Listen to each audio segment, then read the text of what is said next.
It is customary that we invite our valedictorian to address the class, and I am honored to introduce to you your 2015 valedictorian, Kevin Huang.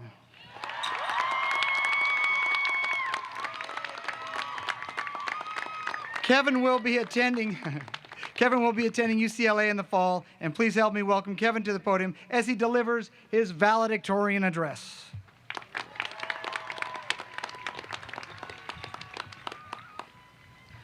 Good evening, everyone.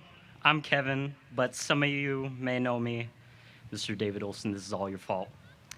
By a phrase I would randomly blurt out in my AP government class, 17 quizzes. First, I want to throw this next minute or two in the basket by giving a list of shout-outs and inside jokes, but after that, I'll be speaking from the depths of my heart. It's all right, that's right. Let's get started with mentioning some people and groups of people at VMHS that have really influenced me and got me to where I am now. All my teachers and the VMH staff for setting up an environment for me to really achieve the goals I set for high school. Brent Levine specifically, because he owes me $5, conducts a mean band, and taught possibly my most fun class I've had senior year.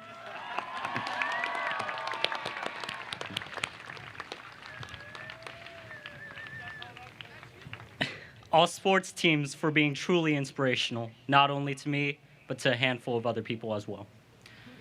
All clubs, programs, and whatnot that have provided me and my peers the opportunity to do what we love. All my friends and believers, with some really influential ones being my entire family, whose contributions and sacrifices I just do not have the words to describe and express gratitude for. Crystal, Crid, Kim, and Joanne's son, because at times when it was easy to tear me down, they were one of the few that chose to still see the good in me and teach me important lessons. Eric Gonzalez, because he's hilarious and somehow misheard me saying chicken night teas and thought I said chicken Nazis and created this big fat running joke about it for about 2-3 months and counting. Jasmine Henderson for being a powerful and awesome friend to be around, as well as a flat-out beast. And finally, all those in my clique. Nikhil Sinha for being a balanced person with high moral standards and rich ideals. Dan, Zarati Karate Medusa Adami, for being one of the purest and kindest I know. Nico Vasquez, Gilbert Guardado, Dylan Brown, Trevor, a.k.a. Travis, a.k.a. Trester, a.k.a. Tryptophan, and 51 more. Westendorf, and Eugene Reyes for all being unique and unconditionally supportive of who I am. And one more thing, Eugene Reyes, you owe me $50,000 for this shout out. Now that I got that out of my chest, it's only customary for me to give out a big congratulations to our graduates and their families for not only making it through the 4 years of a challenge we call high school, but for also getting one step closer to adulthood. One step closer to a place where we have the power to live our lives as we see fit. What I also want to do, though, is talk about you guys, because truly, this is your moment. To start us off, I want to speak about two things, the first of which is the ground. And by the ground, I don't necessarily mean just this. I'm talking about our roots. I'm talking about our foundations. I'm talking about the things that have gotten us to where we are right now, here beside our comrades, treasuring this very moment. Here we stand on a ground that has given back to us continually as we live. Right now, the ground is what holds up our chairs, allowing us to celebrate this moment at ease and appreciate the continuity of the vast interconnecting network of memories, values, actions, aspirations, and traits that make us who we are. For me, at least, I think it's crucial for us to be able to give back to this ground that has given us so much already, because this ground will be the same ground that will nurture our children, our children's children, and so on, resulting in the perpetuation of things we call achievement and discovery. How do we do that? Well, doing so is more of a matter of you, as well as the power you have to decide what to do. Even though it's true that in the end, we are a body of individuals whose powers combined can cause the biggest change, the power to give back to the ground we stand on, cannot exist if you are holding your own power back. Granted, I can't be selfish in the regard that I'll be telling you what to do, but since you know yourself better than I know you, perhaps your decision is the best to shape this ground, given a degree of thought and consideration. The second thing I want to talk about is the different. I know our school has some awesome people and opportunities, but there are people here that shape our diversity as well as us as a whole that live a bit under the radar. Even though I don't know all of them personally, I know they're here today. I figured that if we could possibly shine a light on those people, maybe we can come to a better understanding of what we really are capable of so that we can do well at an even higher rate than before. Those that are different expose us to different perspectives, different opportunities, and different ways to solve the problems facing us today.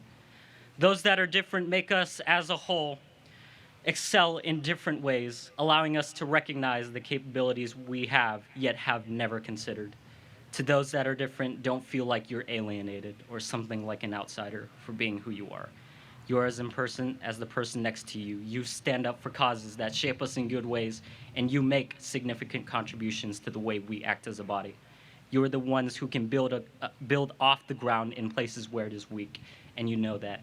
You know the uniqueness of your own power, and that alone can truly help us out in the future.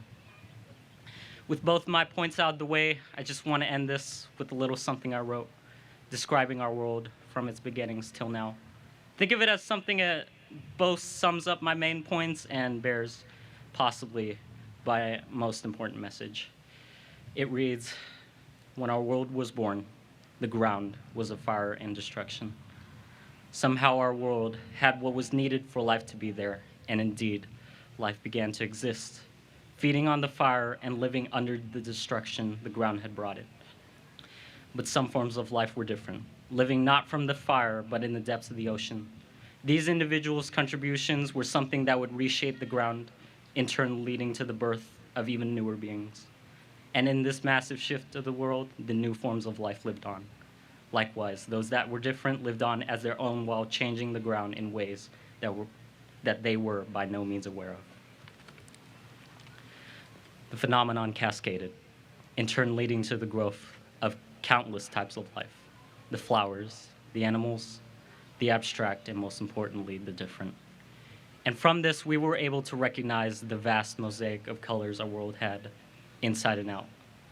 Despite the continuity of struggle and destruction, each color had its own voice in helping life survive on our world, continuously bringing forth acts of true heroism that we standing on this ground today are affected by.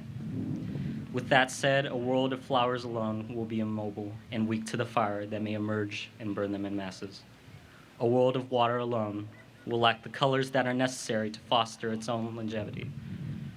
However, in a world where the different are allowed to thrive and each color's own essence is recognized as having its own purpose, true heroes are omnipresent and can help us survive through the fire that may bring us down and attempt to convince us that we are weak or unneeded.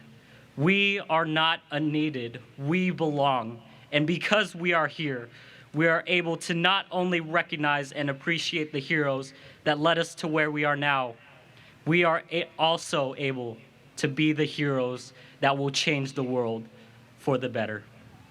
Thank you, everyone, and may the future hold well for all of our 2015 VMHS graduates.